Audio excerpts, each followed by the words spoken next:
Comment enseigner la politesse? Voici des façons d'encourager la politesse chez votre enfant. Montrez l'exemple. Votre enfant vous observe. Si vous vous adressez à lui et aux autres poliment, il aura tendance à vous imiter.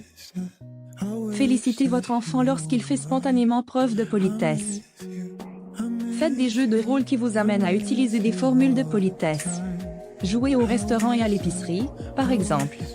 Ces jeux permettent de mettre en pratique les règles de savoir-vivre dans le plaisir. Jouer à se présenter en serrant la main peut aussi être très amusant et instructif. Faites-lui prendre conscience de l'effet de ses paroles et de ses comportements polis en les nommant. Si votre enfant s'assoit sur vous pour laisser sa place à une femme enceinte dans l'autobus, par exemple, dites-lui « Regarde son beau sourire, elle est contente parce que tu lui as laissé ta place ». Lisez ensemble des livres sur la politesse. Comme les tout-petits s'identifient aux personnages des histoires, votre enfant sera heureux d'imiter les petits héros polis et de ne pas devenir monsieur malpoli. Que faire si votre enfant refuse d'être poli? Si votre enfant ne s'adresse pas à vous poliment, vous pouvez lui rappeler qu'il manque un petit mot magique à sa demande. Aidez-le ensuite à trouver le mot à bien formuler sa demande. Mentionnez-lui que vous voulez qu'il dise s'il te plaît quand il fait une demande et merci quand il reçoit quelque chose. Expliquez-lui calmement pourquoi il est important de faire une demande polie pour obtenir ce que l'on souhaite.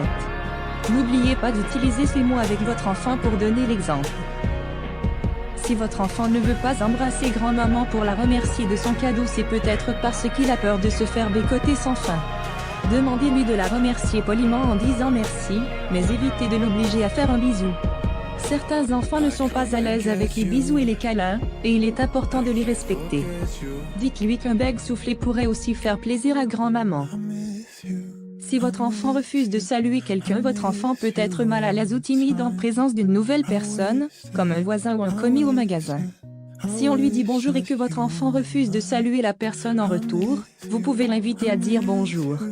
Il comprendra alors que vous vous attendez à ce qu'il salue les gens.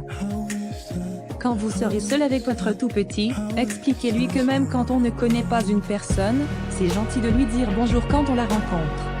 Dites-lui que c'est la même chose si quelqu'un fait un geste gentil pour lui. Par exemple, si une personne lui ouvre et lui tient la porte, il faut lui dire merci même s'il ne la connaît pas.